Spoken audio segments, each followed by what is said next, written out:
بہت سارے نشے لوگوں کو لگے ہوئے ہوتے ہیں. ہر آدمی کوئی نہ کوئی نشہ کرتا ہے. کوئی دولت کا کرتا ہے, کوئی شہرت کا کرتا ہے, کوئی اپنی تعریف کا نشہ کرتا ہے. دو چار لوگوں سے تعریف سن کے مطمئن ہو جاتا ہے. ناراض تو نہیں ہو گیا اس جملے سے آپ؟ کرتے ہیں لوگ دولت کا نشہ بھی. یہ جب نقصان ہوتا ہے تو بندے بیمار نہیں ہو جاتے؟ پیسے ڈوب جاتے ہیں تو لوگ بیمار نہیں ہو جاتے؟ تو اس کا مطلب یہ ہوتا ہے کہ نشہ ٹوٹ گیا ہے. بہک ہوئے ہیں نا تھوڑے سے تو کانپتے ہیں, تڑپتے ہیں, پریشان. نشہ ہی اسی طرح ہی کرتا ہے نا, نہیں ملتا تو پریشان ہوتا ہے. یہ سارے نشے ہیں, مختلف قسم کا نشہ. ہم مانتے نہیں اس بات کو, تسلیم نہیں کرتے, کیونکہ تسلیم کرنا بڑا مشکل کام ہے. اس کے لیے تو بڑی ساری چیزیں جو ہیں وہ دبوچ کے اور بڑی سارے رستے پھلانگ کے آنا پڑتا ہے, تو بڑا مشکل ہے ماننا, ورنہ کرتے ہیں ہم. ہمارا مزاج ہے. یہ گھومنے پھرنے کا, دنیا دیکھنے کا بھی ایک نشہ ہے.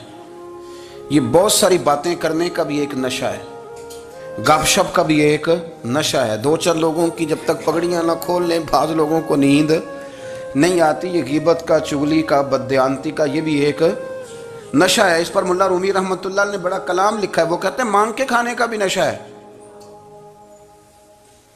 مانگ کے کھانے کا بھی نشہ ہے. وہ کہتے ہیں کہ ایک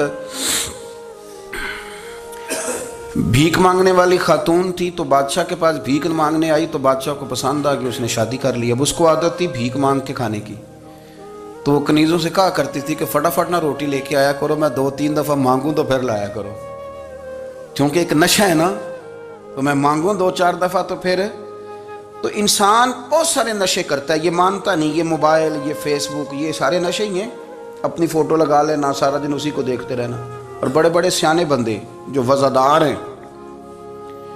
بڑے وزادار لوگ ہیں, لیکن وہ بھی سنجیدگی کے قائل نہیں, اس طرح کے نشوں کا شکار ہیں.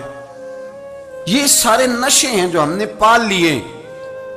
ہمارے صوفیاء, ہمارے بزرگ فرماتے ہیں کہ تم اس طرح کرو, اگر سارے نشوں سے بچنا چاہتے ہو تو سجدے کا نشہ شروع کرو. سجدے کا نشہ شروع کرو. یہ نا اقبال کہتے ہیں, عطار ہو, رومی ہو, رازی. آپ بات کو سمجھیں. عطار ہو, رومی ہو, رازی ہو, غزالی ہو, کچھ ہاتھ نہیں آتا بے آہ سحر گاہی. کہتے بہت بڑا صوفی ہو جیسے فرید الدین عطار تھے, بہت بڑا تصوف کا امام ہو جیسے امام غزالی تھے, بہت بڑا تفسیر کا استاد ہو جیسے امام رازی ہو. عطار ہو, رومی ہو, رازی ہو, غزالی ہو, پر کچھ ہاتھ نہیں آتا بے آہ سحر گاہی. اگر سویرے اٹھ کے روتا نہیں نا اللہ کی بارگاہ میں, اگر تہجد نہیں نہ پڑھتا, تو کچھ ہاتھ نہیں آتا بے آہ سحر گاہی. پھر اس کو کوئی چیز نصیب. میری بات کی سمجھ آ رہی ہے آپ حضرات؟ جب تک آپ سویرے نہیں اٹھتے, آپ اللہ اللہ نہیں کرتے, آپ کو نوافل کا چسکا نہیں, عبادت کا مزہ نہیں. فرمایا میری عبادت کرو, یہ شوق پیدا کرو, میں نے تمہیں پیدا کیا ہے. ہم لوگوں کے نشے, مختلف نشے, بڑا عجیب رنگ ہے. محفل کی صدارت کرنے والے بڑے پیر صاحب, بڑے القابات, بیچ میں سے بندہ تلاش کرنے سے بھی نہیں مل رہا, اتنے بڑے لقب ہیں اس کے. لیکن وہ ساج سنور کے 2.5 گھنٹے بیٹھا رہا محفل میں, اور نماز کا وقت آیا تو اس نے مختصر سی پڑھی, وہ نکل گیا. میں ہلکے سے سجدے کیے. اتنا بڑا عشق رسول, نعت خواں, ہو کیا بات ہے. اور عشق رسول کا بہت بڑا پیغامبر, بہت بڑا مبلغ, اور بیچارہ سمجھ ہی نہیں سکا کہ اللہ کے رسول نے فرمایا تو نماز پڑھ, میری آنکھیں ٹھنڈی ہو جائیں گی. تو یہ نشے کے عادی تو ہیں, پر حقیقت کے قائل نہیں ہیں. یہ بس ٹھیک ہے, خوابوں کی دنیا میں لوگ زندہ ہیں, پر جن کو یہ جو نشہ تھا نا عبادت کا, یہ میرے رسول پاک کی چاہت ہے, یہ میرے نبی کریم علیہ السلام کی. آپ دیکھیں نا, حضور مہینوں جا کے غار حرا میں بیٹھتے. کیا وہاں تبلیغ کرتے تھے؟ کوئی کتاب لکھتے تھے؟ رسول کریم علیہ السلام مہینہ رہتے غار حرا میں.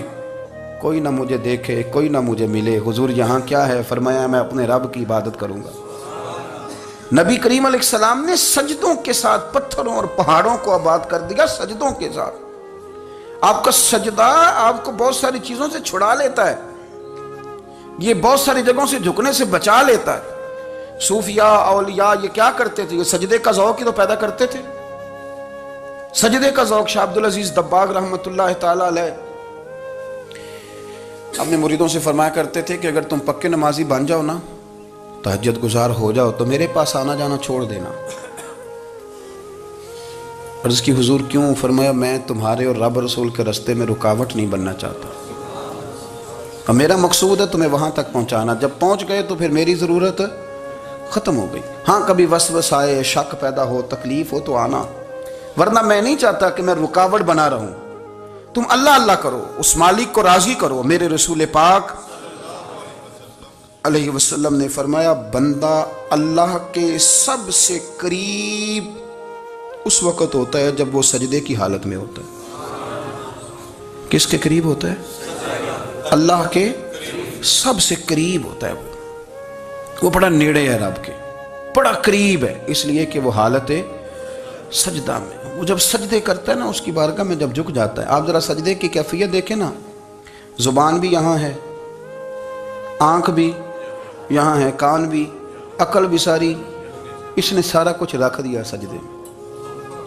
آپ وہ کبھی پیچھے جائیں تو دیہاتوں میں کہا جاتا تھا ناک سے نکیرے نکالو، بہت بڑی سزا ہوتی تھی نا، ناک سے نکیرے نکالو، بڑی سزا ہوتی تھی۔ تو اس نے کہا مالک مجھے کسی نے کہا نہیں، پر دیکھنا میں نے رکھ دی ساری عقل سجدے میں، اور رکھ کے کہا کیا؟ سبحان ربی یا اللہ، اللہ میں پست ہوں تو اعلیٰ ہے، اللہ تو میرا رب ہے اور تو سب سے اعلیٰ۔ اتنا، اور فرمایا جب یہ اس کیفیت میں ہوتا ہے تو پھر یہ اپنے رب کے قریب ہوتا ہے۔ کثرت عبادت، نوافل۔ ہمارے ہاں عمرے کی قرآن اندازی محفلوں پہ ہونے لگ گئی ہے، حالانکہ حدیث سے ثابت نہیں۔ میں دوستوں سے کہتا ہوں جائز ہے، کرنی چاہیے، عمرے کی قرآن اندازی جائز ہے، پر کسی حدیث میں نہیں آئی کہ قرآن اندازی کرو عمرہ کرو۔ حدیث میں قرآن اندازی یہ آئی ہے کہ نبی پاک علیہ السلام نے فرمایا تمہیں پتہ چل جائے نا پہلی صف کا ثواب کتنا ہے، تم قرآن اندازی کرو۔ عمرے کی قرآن اندازی کا تو پوسٹر چھپتا ہے، تو یہ والی قرآن اندازی کب ہونی ہے؟ ہونی چاہیے کہ نہیں؟ حضور نے فرمایا تمہیں پتہ چلے کہ اس کا ثواب کتنا، تو تم قرآن اندازی کرو، تم قرآن ڈالو۔ جب آپ نماز پڑھ رہے ہوتے ہیں، جب آپ کا مصلی آباد ہوتا ہے، صلاح الدین ایوبی ایک بزرگ سے ملاقات ہو گئی، بیت المقدس پر قبضہ تھا عیسائیوں کا، تو صلاح الدین بڑے پریشان تھے۔ وہ بابا جی کہنے لگے پتر کیا ہوا؟ کہنے لگے حضور پتہ چلا ہے دشمن کے 2 بحری بیڑے اسلحہ لے کے آ رہے ہیں، مسلمان پہلے ہی کمزور ہیں، اور اب اگر 2 بحری بیڑے اور آ گئے تو حضور مسئلہ بن جائے گا۔ تو میں پریشان ہوں کہ کس طرح یہ کم مسئلے والی ہماری فوج ہے کیسے مقابلہ کرے گی۔ تو بابا جی کہنے لگے پتر اس طرح کرنا، آج رات تو بھی دعا کرنا اور میں بھی کروں گا، تو بھی دعا کرنا، آپ ناراض نہ ہونا، ہم تو پیروں والے ہیں، ہم تو پیروں کے نوکر غلام ہیں، ہمارا تو گزارا ہی نہیں، ہمیں تو ملتا ہے سارا کچھ وہاں سے۔ پر میرا سوال یہ ہے کہ تعویذ لینے جاتے ہو نفل کیوں نہیں پڑھتے؟ رات اللہ اللہ کیوں نہیں کرتے؟ یہ بھی تو ہمارے بزرگوں کا ہی طریقہ ہے، انہوں نے تو ہمیں سکھایا ہے۔ صلاح الدین ایوبی سے بزرگوں نے کہا کہ رات آج نا اللہ اللہ کرنا، تو میں تیرے لیے دعا کروں گا، تو بھی دعا کرنا۔ تو بندہ جب دکھی ہوتا ہے تو سجدہ کرتا ہے، تو پھر ہی تو مصلی بھیگ جاتا ہے، پھر ہی تو مزہ آتا ہے۔ سکھی بندہ تو کعبے جا کے نہیں روتا، دکھی تھے، تکلیف تھی، تو سر رکھا سجدے میں تو تڑپ گئے۔ اور وہ بابا جی کہتے ہیں میں مسجد آیا تو صلاح الدین چیخے مار کے رو رہا تھا اور کہہ رہا تھا مالک میں کوئی اپنی شان کے لیے تو نہیں نہ لڑ رہا، اللہ کو میں کوئی قبضوں کے لیے تو نہیں لڑ رہا، مالک تیرے لیے لڑ رہا ہوں، مجھے بے آبرو نہ کرنا، میری مدد فرمانا۔ کہتے ہیں میں آیا تھا کہ مسجد میں دعا کروں گا، پر صلاح الدین ایوبی کو روتے دیکھا تو میں لوٹ گیا۔ تو سویرے صلاح الدین ملے تو بڑے خوش تھے۔ میں نے کہا پتر کیا ہوا؟ کہنے لگے حضور وہ بحری بیڑے 2 آ رہے تھے نا اسلحہ لے کے، دونوں ڈوب گئے پانی میں ڈوب گئے۔ تو بابا جی کہنے لگے صلاح الدین وہ پانی میں نہیں ڈوبے، وہ تیرے آنسوؤں میں ڈوب گئے، وہ غرق ہو گئے، وہ جو تو نے مصلی بات کیا تو وہ تیرے آنسوؤں میں ڈوب گئے، وہ غرق ہو گئے، وہ تباہ، اتنے قیمتی تھے تیرے آنسو کے بہا لے گئے دشمن کے بحری بیڑوں کو۔ میرے بھائی ٹھیک ہو گیا جی، میرے عزیز سمجھ لیں اس بات کو ہمیشہ کے لیے، اور اس پر غور کر لیں اچھے طریقے سے کہ میرے رسول کریم سید عالم صلی اللہ علیہ وسلم نے نا ہماری توجہ دلائی، حضور نے ہمیں بتلایا، ہمارا ذوق بڑھایا عبادت کی طرف۔ ایک صحابی تھے حضرت ابو فاطمہ رضی اللہ تعالیٰ عنہ، یہ ترمذی شریف کی حدیث ہے۔ نبی پاک علیہ السلام نے فرمایا ابو فاطمہ قیامت کے دن مجھ سے جلدی ملنا چاہتے ہو کہ دیر کے ساتھ؟ تو کہنے لگے حضور کون ہوگا جو دیر سے ملنا چاہے گا؟ ہم نے تو جان دے دی وعدہ دیدار پر۔ اعلیٰ حضرت فرماتے ہیں جان دے دی وعدہ اور نقد اپنا دام ہو ہی جائے گا۔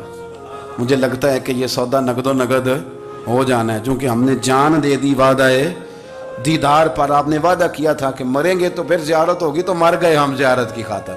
جان دے دی وعدہ دیدار پر تو نقد اپنا دام ہو ہی جائے گا۔ اے رضا ہر کام کا ایک وقت ہے، دل کو بھی آرام ہو ہی جائے گا۔ تو حضرت ابو فاطمہ رضی اللہ تعالیٰ عنہ سے نبی پاک صلی اللہ علیہ وسلم نے فرمایا جلدی ملنا چاہتے ہو کہ دیر سے؟ اس کی حضور فٹافٹ ملنا ہے، میں نے قیامت کے دن آپ سے جلدی ملنا ہے۔ تو نبی پاک علیہ السلام نے فرمایا پھر اس طرح کرنا، دنیا میں رہ کے سجدے زیادہ کرنا، پھر سجدے زیادہ کرنا، قیامت میں ملاقات جلدی ہو جائے گی، قرب ملے گا تمہیں۔ اپنے بچوں کے اندر دیکھیں نا، ہم شوق پیدا کرتے ہیں، ہمیں صحیح لفظ نہیں بولنے آتے پر ہم بچوں میں شوق پیدا کرتے ہیں کہ پتر ڈاکٹر بن جائے گا تو بڑا نفع کرے گا، تو لوگوں کی خدمت کرے گا، ملک و ملت کی خدمت کرے گا، تیرے ابا کا نام روشن ہوگا، تیرے دادا کی تعریفیں ہوں گی۔ ہم یہ ذوق پیدا کرتے ہیں۔ ہم اپنے نوجوانوں کے اندر یہ فکر پیدا کرتے ہیں، انہیں ہم سمجھاتے ہیں کہ میاں جب تم پڑھو گے، محنت کرو گے تو فلاں آدمی کی طرح تمہارا نام ہوگا۔ یہ جتنا ذوق ہم بچوں کے اندر ان چیزوں کا پیدا کرتے، ہمیں حکم ہے کسی طرح ہم ذوق پیدا کریں کہ پتر نماز پڑھے گا تو اللہ راضی ہو جائے گا، تو سجدہ کرے گا۔ دیکھیں نا میرے رسول کریم علیہ السلام نے فرمایا 7 سال کے بچے کو مسجد لے کے جاؤ، یعنی اسے شوق دلاؤ، اس کے اندر یہ خاصیت پیدا کرو کہ اس کا دل کرے مسجد میں جانے کا، اس کے اندر یہ خصوصیات لاؤ کہ وہ ہمارے ہاں نا ہر چیز کو پروموٹ کیا جا رہا ہے، ہر چیز کو یعنی سر سنگیت سکھانے کے لیے اکیڈمیاں بن گئی ہیں، ہر شے پروموٹ ہو رہی ہے، عبادت کا جذبہ کم ہوتا جا رہا ہے، اللہ کا ذوق ہمارے اندر نہیں رہا۔ اور اتنا مشکل ہم نے اپنے لیے بنا لیا ہے کہ وہ بندہ جو بڑی زبردست مذہبی گفتگو کر رہا تھا اور تگڑی بات کر رہا تھا، کیا بات ہے، لیکن نماز کے بارے میں کمزوری دکھا جاتا ہے، نوافل کے بارے میں وہ چپکے سے نکل جاتا ہے،